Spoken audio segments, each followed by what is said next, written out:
Hi, this is Kim Brenneman again, and I am talking again about home plain and simple and how to make your days flow better, be more pleasant, and how to build them, create them so that they suit you and are a blessing to you and your family. If you don't deliberately plan how to do life, then it can be a distraction. It can be disruptive. It can be unpleasant with people willy nilly doing different things during the days, during times when you want to get stuff done. So it's good to plan, and that's what I write about, and that's what I've been talking about on these videos. Until more people join us, I will chat a little bit about our weekend and what we did today. On Saturday, we did a lot of baking and made food for supper that night and for the Sunday yesterday, and had a lot of fun doing that, playing around in the kitchen. And I actually was able to put some family recipes onto blog posts. So if you want to go find a really easy recipe for basic white bread that's homemade, I loaded that up. I also put up our cinnamon roll recipe, and I have a French bread recipe that's it will be up there later in the week. And my goal is to keep putting out recipes, putting them from my big mess of a book that I've been using for years, that I've written notes on, that has been slipped into page protectors and sticky notes put on top of it. I mean, it's been a tool. It's been a great tool. But a lot of our family recipes are in that book. And it's a kind of book folder that the kids need to always ask me, where is this recipe? Where's that? And I'll say, it's in the blue folder. And they get it out and they are flipping. I can't find it. Well, I can find it. In fact, it got so big that it was kind of busting apart, and I took part of it at one point in time and put it into a separate folder. And so now there's two folders. Those recipes are the ones that the kids want to know about, and they're the ones that I get phone calls. Hey, where's the pizza dough recipe? That's a classic one. Where's the pizza? In fact, I took a picture of it, and now I just send it when people want the recipe. So anyway, my goal is to get all of that onto the website so my kids can just put into the search this recipe, that recipe, whatever recipe, and then find it. So that's one thing that I actually started doing this weekend. And I think with all this time at home, I'll have time and flexibility to add to it as our days go by. And then today we did school, and I've been cleaning my bedroom, which is also my study room. I think I've talked before that I'm working on a master's in nurse midwifery, and there are times when I just need to go close myself off and study hard, or do some head down writing, stuff that I can't do when the kids are done with their schoolwork and they start in on their tasks, their work, their play, and it gets kind of loud. So at those times, I need to go into my study room and just head down, finish my work. Well, a bedroom that is also a study room, it's a mess, and I needed to fix it so that it worked for us. So that's what I've been working on. And then I also took some time to write a little bit about how moms need to rest, and that's what I'm going to talk about today, how we need to plan rest, especially if you have little children at home, or especially if you have a large family where there's always someone who needs something needs taken care of. There's food, there's laundry, there's cleaning, there's always tasks and work that need done, and people that need monitored or rooted in certain ways. One thing I did for a lot of years was to have their routines, our family routines, up on the pantry door in the kitchen. And sometimes it was broken down by person, and sometimes it was also the whole day, our routines. I didn't like living by a schedule, 30 minutes or at an hour run by the clock. That did not work for us.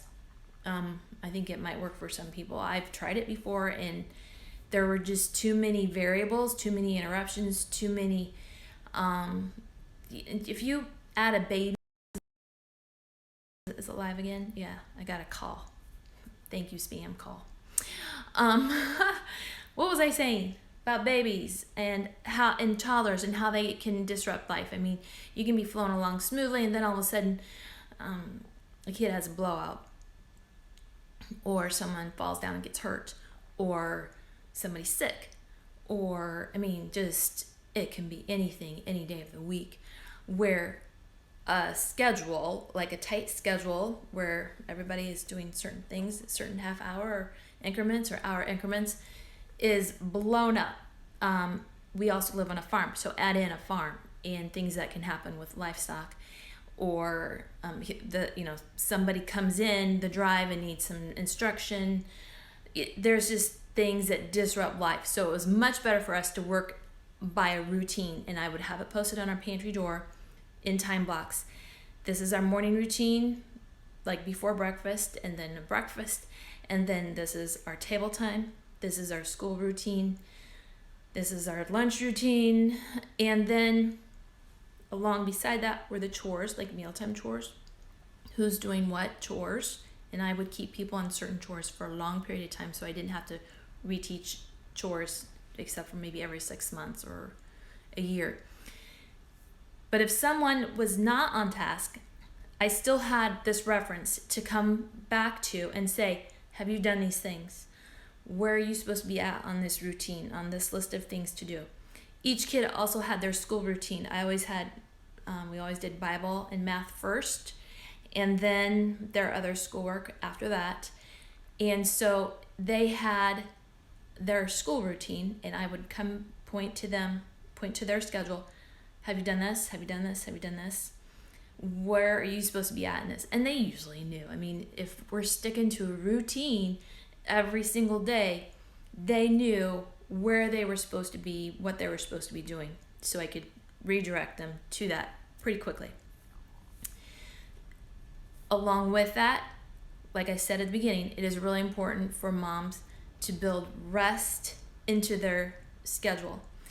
So whatever rest means to you, and that will take some self-examination and thinking through what grounds me, what makes me calm down and stay calm, what do I miss when life is crazy busy and I'm going and every day is full from start to finish. What am I missing in life that I feel like I need something? And if you just stop and think, what is that thing that I need? That's something that you should be adding into your days, adding into your life, at least your weeks, so that you have that thing to ground you or bring you peace. And that's going to be unique for each of us because we're all so different. I'm a person who likes a lot of alone time. And it took me a long time to realize that, to discover that about myself, that I need a lot of alone time. Well, guess what? 9 kids does not mean that I get a lot of alone time. In fact, 0. Add into that, my husband had a traveling job. He was gone for weeks at a time for a lot of years, and it was hard. And I didn't realize that it could have been easier. It could have been, those days could have been more pleasant if I would have deliberately planned to put more of that into my life. In looking back, I realized that I did grab that time here and there by my choices, unconsciously though. But anyway, my point is moms need to build in rest, whatever that means to you, into your life, and put that into your day. Whether if it's 15 minutes after lunch, or if it's an hour in the evening, if it's an hour in the morning, if it is a quiet time where all the people and all the kids in your house are doing something quietly, and you have an hour to do whatever that is that you need, if it's something that you can do in your home. So that's my message for today, is to build rest time into your day, into your week. And I don't think I wrote a lot about that in this edition of the book, so it's something that I will be adding to the future edition, which Bridget, my daughter, who helps me a lot with the website and writing, and she's a great editor. She does an excellent job. But anyway, she's been through the book, and she's been through the book now as a mother, and also having grown up in her house. And she finds things in here and she says, "Mom, you need to be more clear about this. I don't understand what you're talking about." Okay, that's what I need. I need someone like her who is just going to be real honest. She has a book and she has it all marked up for our future edition. That's great. And then here's one where I've marked up. This is my markup of. Anyway, I'm getting sidetracked. That'll be in the future edition. How to think more deliberately about planning rest into your day.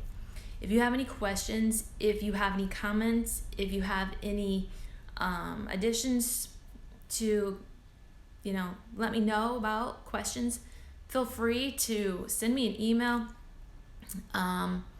message me on Instagram or Facebook, and all of that information you can find at the website homeplainandsimple.com. And there, also drop your email in so that you get those blog posts with the recipes that I'm starting to load up sent to you automatically. It's just going to show up in your email newsletter in your mailbox. Recipes. So if you don't want to read it, just delete it. I don't care. But if you want new recipes, easy recipes, and I should have said this earlier, when I write recipes, I write them so my kids can read them. I've been doing this for years and years and years. Real easy steps, broken down real simple, so that elementary age kids who are readers can follow the instructions. My thought was, then they don't have to come to me all the time. What's this? How do I do that? I don't understand. Because sometimes those recipe books, especially the ones that, like a church recipe book, where maybe it doesn't even say the temperature that something's supposed to cook at, or it doesn't tell you the mixing. It just it can be a puzzle sometimes, but it's a really good recipe, and it's a really good recipe because the person who put it in. My thought was, I want to be able to hand something to my kids this is the recipe for, just basic white bread, homemade basic white bread. Here are the ingredients, step 1, 2, 3, 4, 5, however many steps it is, so that they could follow it with little help. And then also the thing is, when you do something like that, your chances of screwing up the recipe go down pretty small. So yeah, drop your email in and those recipes will show up in your email box, part of the newsletter. Thanks for joining me, and I'll do this again at 4 o'clock tomorrow.